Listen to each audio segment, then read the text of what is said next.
the line of credit. You have to balance your budget, and you have to, if in fact revenues decrease and we can't we can't do all the things that the budget allowed us to do with the revenue coming in, we have to make cuts. And we have to make present fiscal year cuts. And so what we have to do is just keep our eye on revenues. We did an interim forecast in November for just that purpose. And I think it would be great if in fact there were things that we could do in addition to what we're already doing. I think we're in a different posture right here, and that is trying to ensure that the revenues we have coming in are adequate in this budget year. And again, it's something I addressed at the end of my comments. There's a lot of things that we're doing that have to do with job creation, and actually have had some success over the last 20 months or 21 months. We've had success around job creation, and there's a lot of other things in this budget that are about economic development, that are significant amounts of money that we hope to be able to keep in this year's budget, even with sort of the downturn that we've experienced in the country. Governor, do you have a rough idea how many jobs would be created through these initiatives, and how much of a dent you might make in the unemployment situation in Colorado? No, I think that it'd be pure speculation on my part to say that this amount of money is going to translate to this many jobs. What we do know is that when we have been doing, we are the only state that I know of in the country that had 25 consecutive months of job growth, the way we define job growth. And so we feel that our efforts have been successful in finding ways to build the Colorado economy around the places where we're strongest: aerospace, energy, renewable energy, biosciences, technology, and tourism. And so these monies are just to look at ways that we can continue to do that. And yes, we may be out of a recession by the end of the fiscal year 2010, but we also believe that it's important for us to keep our focus on job creation throughout this fiscal year, next fiscal year, because of all that people tell me, about the possibilities about how long this sort of difficult economic time can last. But some people at home may wonder, how does this relate to me? Is this could this offer me some tangible help if I don't have a job right now? Well, certainly the things that we talked about November 20th, and doing all we can to use our workforce centers to be a conduit for both employees, people who may be out of work, and also employers who are looking for workers, but really to have a statewide focus on November the 20th that's about ensuring that we're connecting the unemployed or those looking for jobs with prospective employers. That's something that is real, it's tangible, and something that people at home hopefully will hear about and utilize those workforce centers on a statewide basis to really seek out opportunities. The second part of it, again, there's a lot of focus here on small businesses. That's really important to people in the state. I think we should not miss how important that is. When we raised the business personal property tax, the exemption from $2,500 to $7,500, we picked up 30,000 businesses in this state. We're impacted. That means 30,000 businesses have business personal property tax that's less than $7,500. That's a lot of people operating mom and pop shops out of their home, and that's really a part of our effort here. And I think there's a lot of people that will be impacted by it. And I would just add this constant focus that we have on renewable energy, on biosciences, on marrying our efforts, as I was talking about Jim Lyons and his job cabinet, marrying our efforts with the education sector, the private sector. We think that that is exactly the place for Colorado to be. We're primed as a state that has already been doing that, and doing it in we think, a very significant way, with a president who talks about the new energy economy, who talks about an education system that needs to educate the workforce for the 21st century. We think all of those things have a real impact on Colorado lives.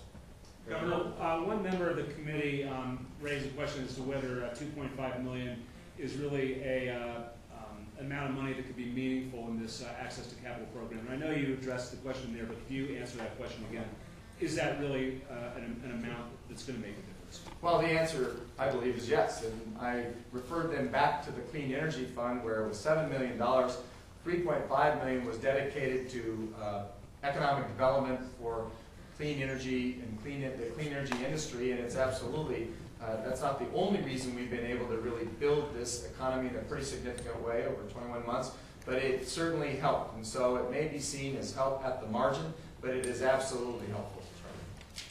How much, the federal government obviously is part of this with the investment infrastructure. Is there a dollar figure that you guys are looking at that needs to come into Colorado to make all this stuff work?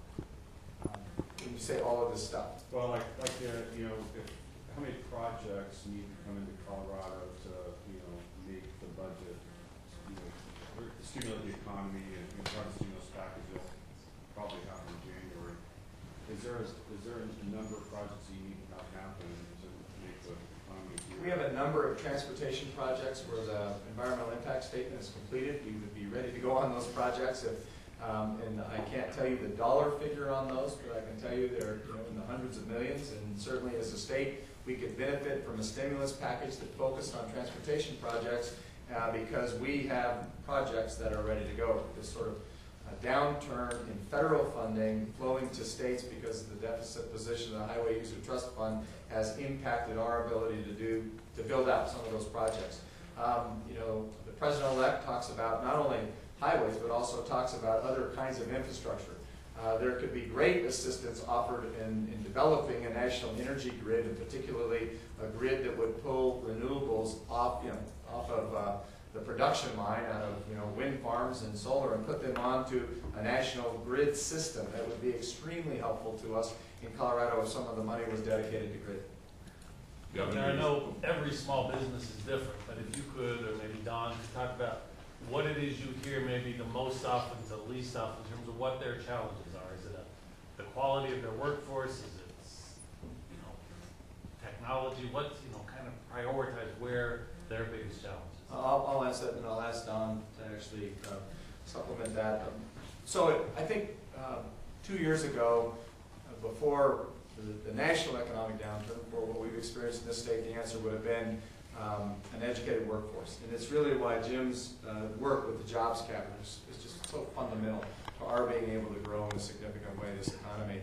I would say now it's access to capital. That right now, really the freeze in the credit market is I think businesses big and small are all experiencing has really impacted them. Small businesses sometimes have no line of credit.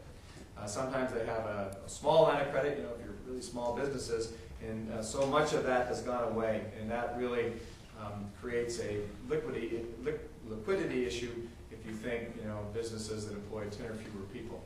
Very, very difficult, and that's, I think, what would be the current issue. John, you want to supplement that? I think that you answered the question. Governor, I would like to have, you mentioned the role of community colleges, and I certainly share your belief in their importance. Now, we did pass this year the gambling amendment, which over time is going to make a significant increment in community college support. What's the process of budgeting that money? Does the state and the JVC have a role in that, or does that go straight to the colleges? And because there will be significant money, and I don't know when it's going to be allocated to workforce training or English literature or whatever, what's the process for that? Well, I think we have to design the process. It just passed, and as you know, Bob, it requires now the 3 communities that have limited gaming to have a local election.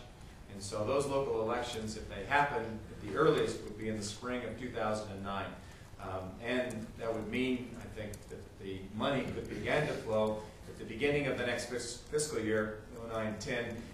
It does in the measure, it is held in reserve until the end of that first fiscal year, and then the first time we can spend it is at the beginning of the next fiscal year, so that's July 1st of 2010, which means that we have an entire year and a half to be able to design that process, and I think that's what, you know, I think there will be enabling legislation to do just that. The way we fund, fund higher education, it happens over the course of time as a matter of discussion. I believe that generally the money flows to community colleges. It's dedicated to community colleges, and working with the community college board, we will dictate, hopefully, how that money is spent in the highest and best use. I don't know what to say, but we have a year and a half to plan that.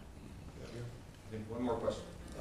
With the lack of funding for transportation and all that you just talked about, are you now at a place where you think that there's no choice but to go to a tax increase or some sort of fee increase, say on motor vehicle registration?